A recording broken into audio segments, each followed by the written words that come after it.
தேனி மாவட்டம் பெரியகுளம் அருகே மது போதையில் பட்டாசு வெடித்து ரகளையில் ஈடுபட்ட இளைஞர்களை கண்டித்த விவசாய கூலி தொழிலாளி கொலை செய்யப்பட்டுள்ளார். கொலை செய்த 3 பேரை போலீசார் கைது செய்துள்ளனர். சிறு தகராறு கொலை வரை சென்றது ஏன்?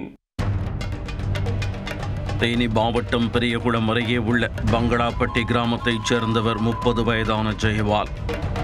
இவர் தென்னை மரம் ஏறி தேங்காய் பறிக்கும் கூலி தொழில் செய்து வருகிறார். திங்கட்கிழமை தீபாவளி என்று கொண்டாட்டத்தில் ஈடுபட்டிருந்தார். அப்போது அதே பகுதியைச் சேர்ந்த மருதமுத்து, சீமான் என்கின்ற முத்துப்பாண்டி, கௌஷிக் பாண்டி ஆகிய இளைஞர்கள் மது போதையில் பட்டாசு வெடித்து பெரும் ரகளையில் ஈடுபட்டதாக கூறப்படுகிறது. அதனை கண்ட ஜெயபால் அவர்களை கண்டித்து வாக்குவாதத்தில் ஈடுபட்டுள்ளார். ஜெயபாலுக்கும் அந்த கும்பலுக்கும் இடையே ஏற்கனவே தகராறு இருந்து வந்ததாக கூறப்படுகிறது. இதனால் அவர்களது வாக்குவாதம் சற்று நேரத்தில் அடிதடி தகராறாக மாறியிருக்கிறது. ஏற்கனவே போதை வெறியில் இருந்த அவர்கள் ஆத்திரம் தலைக்கேறிய நிலையில் கொலைவெறி தாக்குதலில் ஈடுபட்டுள்ளனர். 3 பேரும் சேர்ந்து சுத்து போட்டு ஜெயபாலை தாக்கியுள்ளனர்.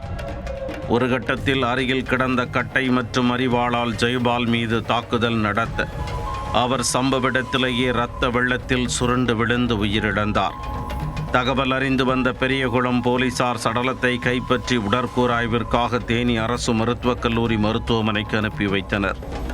இது தொடர்பாக வழக்கு பதிவு செய்த போலீசார் கொலையாளிகளான மருதமுத்து, சீமான் என்கின்ற முத்துப்பாண்டி, கௌஷிக் பாண்டி ஆகிய 3வரையும் கைது செய்து நீதிமன்ற காவலுக்கு உட்படுத்தினர்.